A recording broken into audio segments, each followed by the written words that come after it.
G'day legends, I hope you're having a fantastic day, and so far you are having a fantastic week. Now legends, I did mislead you a little bit yesterday. I did say that I was going to be doing a part in today's video breaking down this book here, Russia Against Modernity by Professor Alexander Etkins. Now, I just don't have time today. I went today to pay my respects for Merchant Navy Day, and I have a podcast on this afternoon, but I will get through right about what I believe about this book, where I see the pros, the cons, the strengths, the weaknesses, and also the time it was written in. But we do need to introduce some new maybe words into your vocabulary, and we do this about the Anthropocene that we are in at the moment. We need to talk about paleomodernity. I believe it's called Geo-modernity as well. So there's a lot in it, but maybe I'll do it in its own video, maybe not, and we'll balance this against what someone like Mr. Alexander Dugin says, because that's like the complete opposite way. But legends, of course, as always, we do always have a lot to go over. We'll be looking at strikes, drones, maps, geolocations, comparing them. We'll have a zoom in on Kreminna Forest. Mr. Playfra has done a fantastic breakdown of the battle that is coming to an end there. And then we'll look at the SCO taking place in China. Of course, with those major players, but some Western nations coming in as well. We'll look at what the US has said. We'll look at deals being made between China and Russia. So let's start at this drone. I think this is interesting to see. And as we do know, throughout war, things get upgraded, and this is to meet new requirements on the battlefield and as defensive weapons grow as well. So we see this, and this is from Mr. Serhiy. Oh my God, I can't remember his last name, but one of the best Ukrainian bloggers speaking about this. And he has tweeted, the Shaheeds took off with cameras and radio control in the series. Fresh find now, you can see the antennas are located at the edge of the wings. Unfortunately, most of the cameras, like the birds, cannot be found. They get destroyed and burned. And those who are not aware, this is a version of the Shaheed, which controlled online by Russia, conduct reconnaissance and attack moving targets. So from the Shaheed, which was originally set and forget onto a target, some of these now can be steered. Also, you see those antennas. Now, I know many are saying, this will be for maybe some electronic warfare, moving around that and steering. I think a lot of the Garans are probably acting as well as repeaters for either other Garans or other types of drones in the air as well. We do know that there is a longer and longer range of more FPV-style drones coming into the fold, which can repeat of other larger drones too. And we do know that a lot of these electronic warfare systems are not as effective against some of these newer antennas. The FABs over winter versus now is a good example of this. And I just wanted to show you this footage to look at the hell that is inside Pokrovsk at the moment. You can see a very large FAB here. Now, I know everything is claimed to be a 3000, but that looks like a 1500 or a 3000. And then you can see across other areas of Pokrovsk where the ongoing artillery from everything from Gerans to FABs to barrel to rotor artillery is absolutely smashing that area. And this goes into this whole idea of the attritional nature and the strategy of attrition that is getting played into on the battlefield at the moment. And let's look at this from the Ministry of Defense of Ukraine. The Russian army increased the number of guided aerial bomb strikes against Ukraine. Over the 31 days of August, Russian aircraft dropped 4,390 bombs, higher than last month at almost 3,800. And we can see where these are. So April was the biggest month, then March, then Feb, but you can see there is a slow but potentially steady increase in these FABs. But one thing I will say, compared to back in maybe February or March, that I believe the effectiveness and the accuracy of these bombs coming with the new aerials on them, so they're not around the EW, but we see the footage, they appear to be more destructive than them. Also, remember, attritional war is a numbers game, but those numbers still need to be efficient and effective, simultaneous and successive. So let's have a look at the maps. And of course, we'll talk about Pokrovsk, where I just showed you that footage also. But I just wanted to briefly speak about this. Now, these arrows, these are just for effect, but you get an idea that what many are seeing at the moment is Ukraine is recovering a lot more ground in the past days or weeks than over the past months. And we see that by the maps.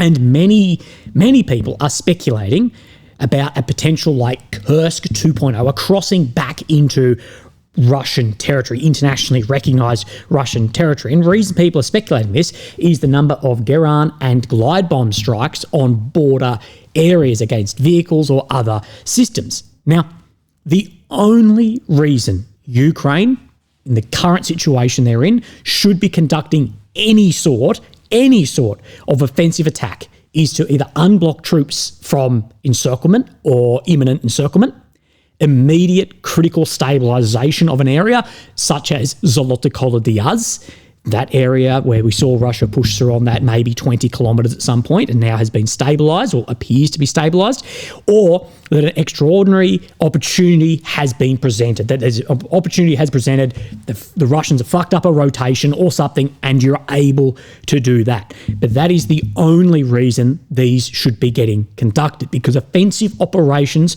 particularly against a foe with artillery supremacy, will result in higher losses.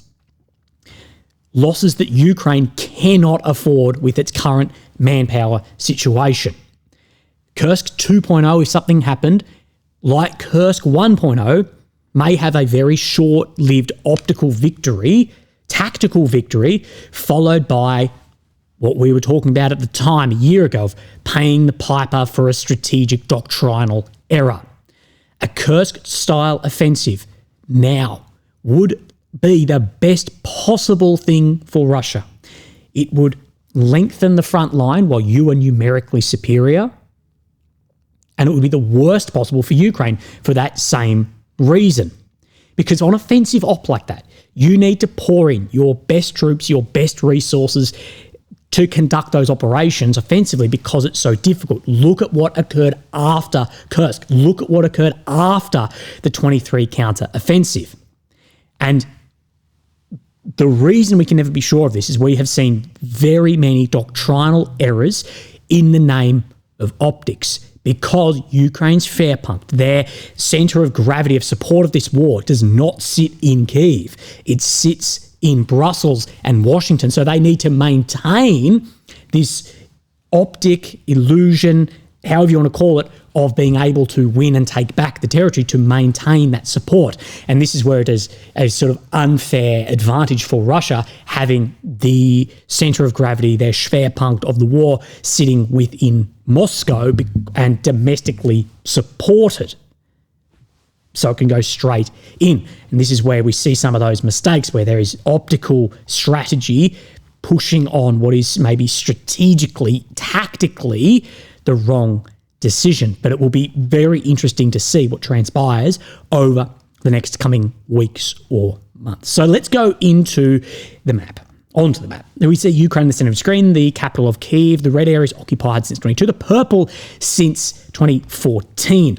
And where we'll come right up into the north. So we see any red check, that is confirmed Russian advancement. Now, the reason we say that is confirmed Russian advancement is this is the Ukrainian map linked in with the Ukrainian MOD, who has no incentive whatsoever to show any Russian advancement.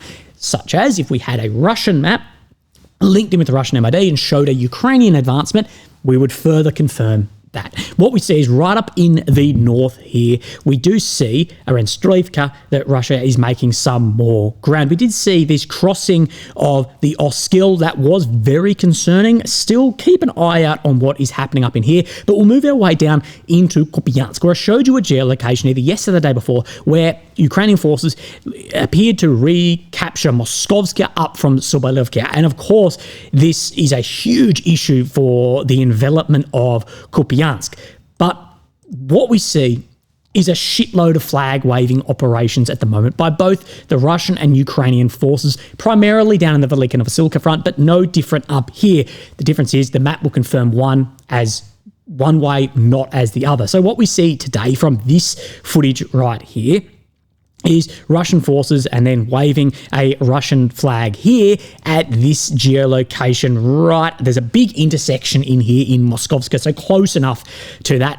And it's one way under control, other way under control. A lot of these areas are probably have just a large amount of grey zone as this war is turning into fighting in central urban agglomerations rather than a defined front line like we've seen over a long time due to the porosity of areas. Also, let's have a look at Suryak maps, and he confirms this pushback into Moskovska as well. But back to that intersection where we did see the flag go up from the Russians yesterday. So again, it can be very difficult to get a really clear idea on the front line. And as I've said previously, the only time we're going to get like the clearest picture of the exact front line is if and when, well, the war will end, we just don't know how it's going to look. That's when we'll get an idea of exactly where the line is sitting. And I think there's going to be a lot of embarrassment for a lot of maps when there's no arguing about where it is, when it's, this is it, right here. That'll be very, very interesting. So let's move our way down. Staying in the north, we'll come into the Liman-Terney area. Now, we're going to speak about this specific Kreminna forested area at length in a few minutes. But let's have a look at this Terney area, Novomyalivka, Stavki, Novoselivska, Shandulahove front line. Of course, where this is reaching out, creating an envelopment. And you can see in the direction of Shandulahove, there has been some advancement by the Russians, said to by Suryak, as well as in the north, some further pushing as well, but clashes occurring too up and around Novomyalivka in the Hlashchenkove region. And we've spoken multiple times about how this is such a big threat to Siversk, Liman, but also this whole sector in here because it's created a massive kill box in that sector. Now, let's continue our way down and then enter Pokrovsk. So, again, I'm still surprised about what this map is showing for Kucherov Yar, Zolotokola Diaz, because there are Russian maps showing the situation looks worse than this for Russia at this point in time. Not split in half, but basically that this is the northern extreme at the moment. So again, it's difficult to know exactly what is occurring in here, but we'll move our way down into Pokrovsk actual, where of course the situation is deteriorating. Even if the maps don't show it, just the amount of munitions landing in an area like this, the ability to resupply and holding this kill box open, it will deteriorate more and more, like we've seen multiple of these areas from Avdiivka to Bakhmut to etc. So we can see this Mitrograd Pokrovsk front, despite failed infiltration at Myrna, Ukrainian army are fighting, still going in the southern part of Novokonomanchne, which is exactly what we showed you by those Ukrainian flags going up yesterday. And then in the next update here, just a small bit of ground being made in the direction of Pokrovsk city into here. Now, a lot of maps show vastly different in Pokrovsk. Again, we'll get a better idea. Now, there's a lot of maps showing that Russia has extended their front line right into Pokrovsk. Now, if that's true or not, I don't know. There's no geolocations other than DRGs to confirm that, but that should be grey, not red. But I don't see, if I was a strategic commander, I don't see the point in why you would push into these centres in here rather than leaving this current kill box open due to Ukraine's basically no step back policy out of these areas. Remember that the goal is attrition, and you could be winning by losing ground massively. Now we see a little bit of ground being made around Dashne. Remember I showed you a geolocation of Russian forces in here yesterday. Again, that doesn't confirm it's red check, but we get red check being confirmed in that direction. Velika we see north of Malanivka, south of Alexandra had that there is more Russian territory being made in this area. This is getting confirmed by where the Russians are pushing in Novoselivska and Sosnivka as well. By the way, saying that then is going to get me cancelled in about 12 months. And we'll go then further down in the Komashuvka front line that they say the Russian army has entered, capturing half of this locality. So Komashuvkia down here. Now again, very, very generous on grey zone around these sectors. But again, I think this will become more clear in the coming weeks and months. Well, I hope so, because just for use of the maps. Now, let's come back up into Siversk. Let's look at this Kreminna forest. And the Kreminna forest is where for years I've been saying that Ukraine has the best leveling of Russia's superiority. The closer the terrain, the more it leans into then infantry and not supporting assets being dominant. And this is why we've seen so little movement in this area. But very concerningly, in the past few weeks, this whole area seemed to collapse quickly as a localized collapse in there relatively, okay? Something not moving for years and then a few kilometres in a day, that would meet my definition of a localised collapse, especially when it falls and falls until it meets a body of water. So let's have a look at this from Mr. Playfair. And what I will say by Mr. Playfair, this is unbelievable work. Legendary Kreminna Forest and the 16,500 trenches inside the most precise public mapping ever made of this battlefield. And you can see where this is here. You can overlay it with the map that we were just looking at as well. And if you'd like to support Mr. Playfair, here is the links to go and do so. We always try and give as best credit as we can. So a little bit of history before starting. The Kreminna Forest was first captured by Russian forces in May 22, the very start of the war. But this was partially recaptured in October the same year after Ukraine's September counteroffensive. Until then, until 23-24, fierce fighting raged for every centimetre of forest, with both sides sending their best and most elite units there. Because of the importance of the forest, for the Ukrainians it shielded Liman, for the Russians Kreminna, and because of the numbers involved, both sides dug long trench systems going through all of the forest, which created a constant World War I atmosphere that you can still see today with the help of shelling of such a scale that only tree stumps remained. And there is some horrible footage and photographs that have come out of Kreminna that is if it was black and white, would be World War I. In late July, the Russians finally found a weak spot caused by the progressive transferring of the Ukrainian elite units from there to other areas of the front line. And this is exactly what we talk about in attritional nature of war when you are numerically inferior, this is what will happen, is you're going to have to move troops around. Therefore, holes will open up, opportunities will then present themselves. And by constant Russian pressure and having been able to exploit it, forced the Ukrainians after 4 years to the extreme outskirts. Please remember the extreme ecological damage that this forest suffered and the thousands of soldiers of both sides whose corpses lie still today in no man's land. The amount of mines, the amount of unexploded ordnance, this forest will be a death zone for 100 years. Dobrova, March 24. Russian trench systems protecting the village's flanks, ongoing between houses, improvised roadblocks, made the Dragon's Teeth of light blue to counter Ukraine's summer 23 counter-offensive. You can see in the very top area of this when this started getting developed. Now, we're not going through his full post. I say you should endeavour to go and have a read through this, either on his Telegram or his X account here. Same name for both. North of Herivka, southern edge of the forest, March 24. On the Ukrainian side, the southern edge of the photo, placed with the highest concentration of trenches of the whole forest. The trench system was designed to protect from the east and the south. And you can see where this is getting built down right along this sector in here. We bring this back up. So protecting from the east and the south four pushes in here. You can just see the sheer amount of these trenches and then the devastation of the forest. South of the city, on the Russian side, multiple horizontal fallback lines designed to slow down Ukraine's 23 counteroffensive and dug by hand in the course of positional warfare because of the extremely high number of forces available concentrated in the forest. No evident signs of heavy fighting, but the area is burned. So along the top edge in here, around here, protecting that Kreminna area, dug by hand, an extreme amount of digging and fires onto these areas too. And we see in the westernmost part here, so where in this end, this road, or maybe fire line, whatever it would be called, road, comes to an end to then the north of Dronivkia, westernmost part, Ukrainian side, July 25, almost complete lack of fallback lines, except one weak in the right part of picture one behind a vertical road, so right in this sector.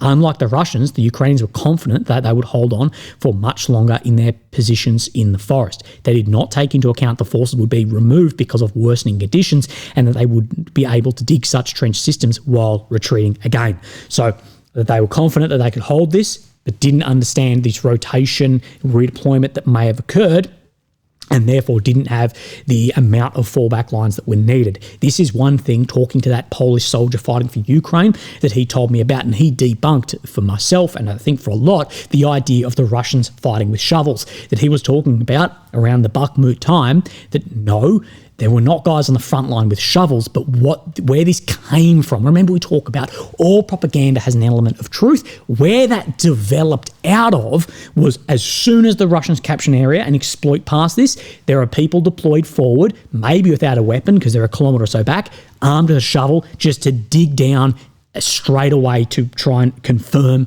that advancement. Not that they're out there trying to whack dudes on the head with a fucking spade or under a Su-34 dropping shovels. No, it was to dig in straight away, and we have seen this previously. And this is where he's talking about right in this sector. You can see the lack of fallback lines compared to further east or towards Kreminna for the Russians. You get a good idea of that there. And again, like to go and support Mr. Playfrup, you can have a look at that. But he's spoken about two things: the massive defensive lines in here and the massive defensive lines. Some are saying the heavy, as far as square kilometre versus trench, the heaviest in the 21st century, it might have been even in 20th, in this exact area down in here. And that these two areas have been moving. Seversk is very important. Liman is even more important, of course, for the areas of Sloviansk, Kramatorsk, and down. So keep an eye on this. And what I've been saying is that attritional war has a byproduct of kilometre squares, and the kilometre squares doesn't tell us that much, that we could start seeing things really start moving. We could even see things really slow down. And I wouldn't be surprised if we see towards the end here, things really, really slow down. As it's moving into Kupiansk, into Seversk, into Konstantinivka, into Pokrovsk, we could see double-digit kilometre square movements. But that does not tell who is winning or losing. It tells us about momentum. It tells us about maybe fire control. But an attritional battle, that's not the metric. Now, let's have a look over the Shanghai Cooperation Organization taking place in China. Now, Trump has said this, and I just want to push back a little bit on this. Sir, China's having a massive military parade that President Putin and Kim Jong-un will be attending. Do you interpret that as a challenge to this? And are you concerned at all about those countries trying to be some sort of counterweight? Not at all. China needs us, and I have a very good relationship with President Xi, as you know, but China needs us much more than we need. I push back on that. I do not believe I do not believe China needs America as much as America needs China. Look at the rare earths at the moment, just cheap manufacturing of product. Look that because of these rare earths, America has been strangled on so much military technology. Now, I'm not saying that these countries wouldn't have a huge hit if they both completely parted ways, but I do think that America needs China more than China needs America. America is world leading in that top high end, but in manufacturing, just producing cheap goods, especially at time of war where you need to pump out 1 million shells a week, we've seen this globalization move all of that into cheaper nations while foregoing all of that from these more liberal states. No, I don't see that at all, no. And to not think that China is a threat to American dominance, hegemony, whatever you want to call it, is not how Trump actually feels about that. He's not that. Yeah. And I had actually a very good meeting with President Putin a couple of weeks ago. We'll see if anything comes out of it. If it doesn't, we'll take a different stance. So I had a meeting with Putin, and if nothing comes of it, then we'll take a different stance. Now, of course, what the SCO has showed us mostly is that these large powers, India, China, and Russia beneath these two regional hegemons, as far as that they're happy to conduct diplomacy, trade, meetings, all of this without the West involved at all. And there's a couple of countries trying to sort of claw their way a little bit into this. If you want to call it the axis of upheaval, I don't believe in an axis of evil. I don't believe you're going to have 30 countries in this just evil axis. It's many nations looking at a different world order. It's just different.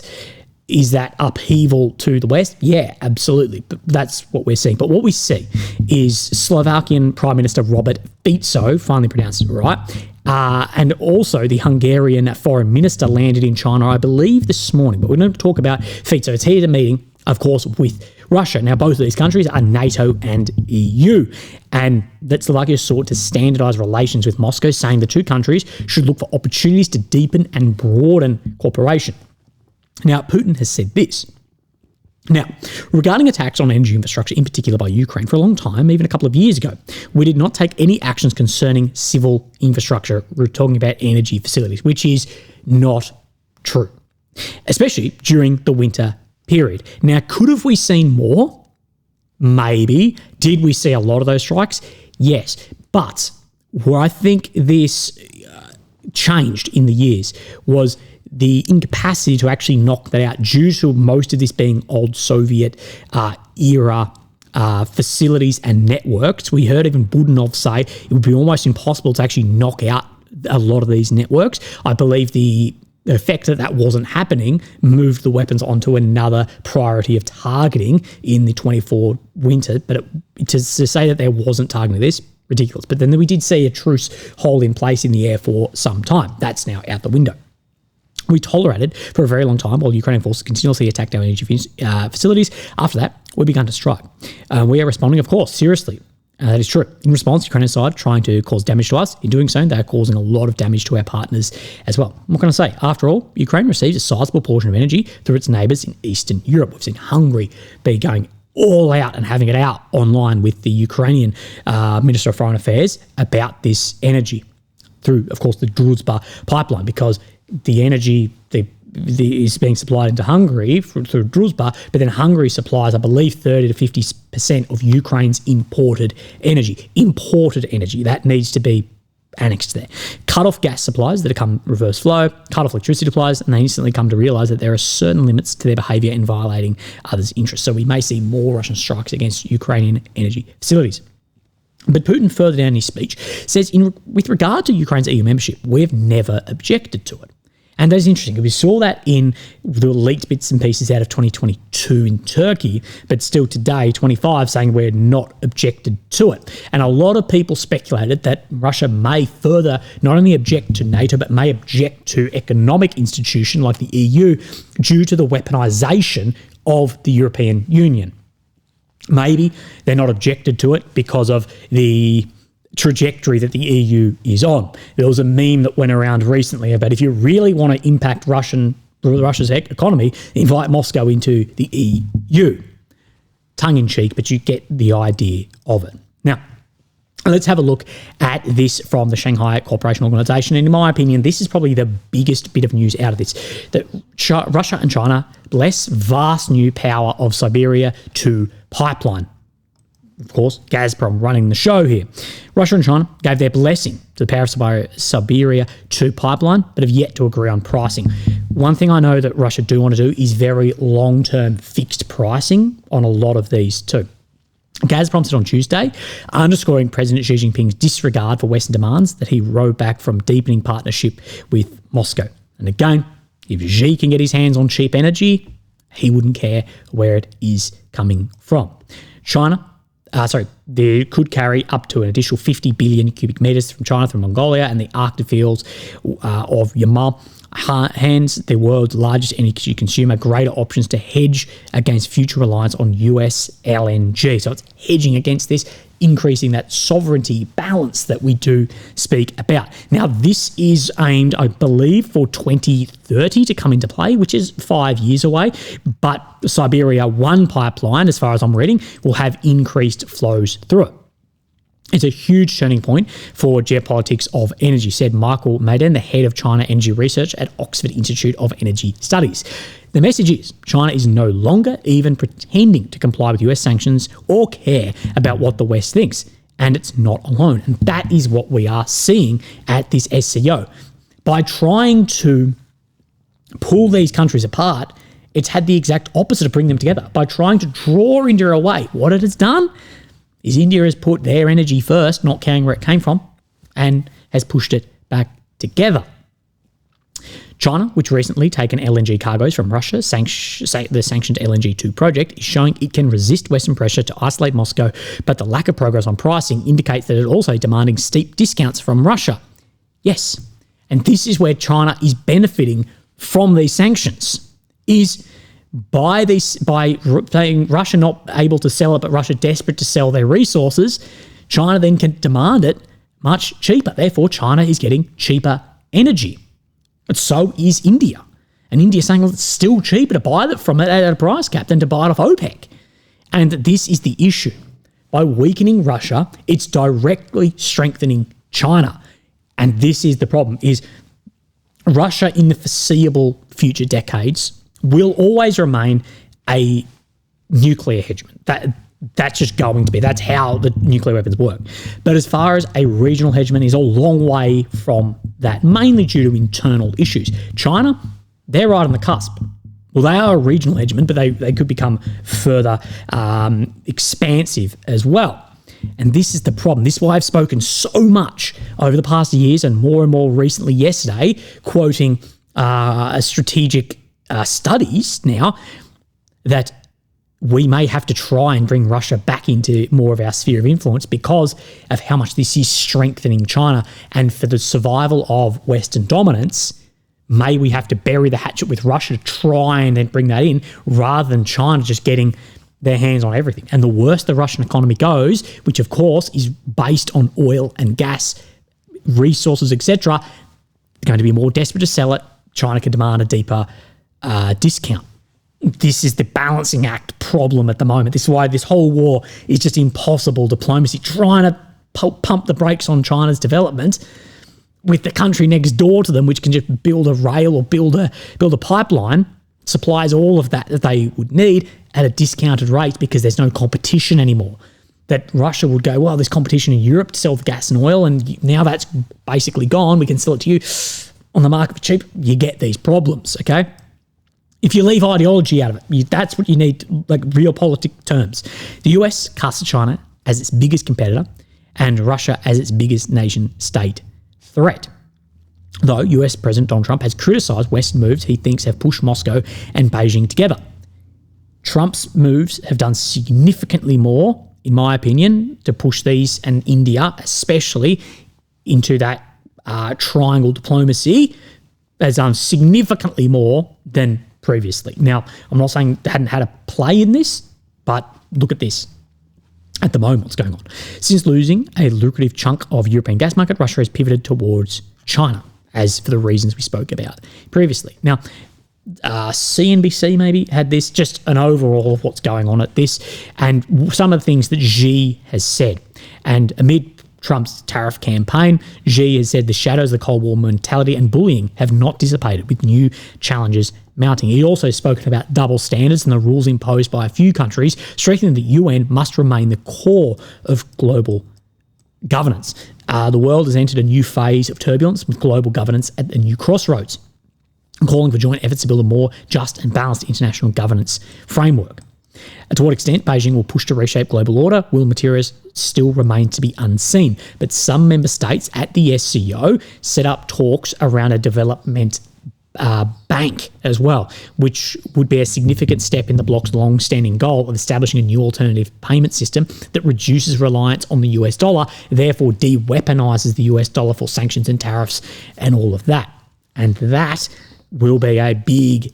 The US could easily go to war. Easily. They've gone to war over far less from countries attempting to de-dollarize and make a BRICS or a SCO or some sort of currency or bank or movement outside of that dollar. Because the problem is these nations, these are still in the, if you will, geographic center of the world, especially Eurasian nations, Asian nations, just the amount of people, the amount of resources, all of this. Where America and isolationist policy, and you have sort of the right-wing isolationists and somewhat some of the left-wing missionaries, the isolationists and the walls up America, it does have a threat of America becoming an isolated island out of the center of everything else happening. Anyway. Indian Prime Minister Narendra Modi and Chinese President Xi held the first meeting of Chinese soil in 7 years, sharing the vision of being partners, not rivals, and that would be over 2.8 billion people.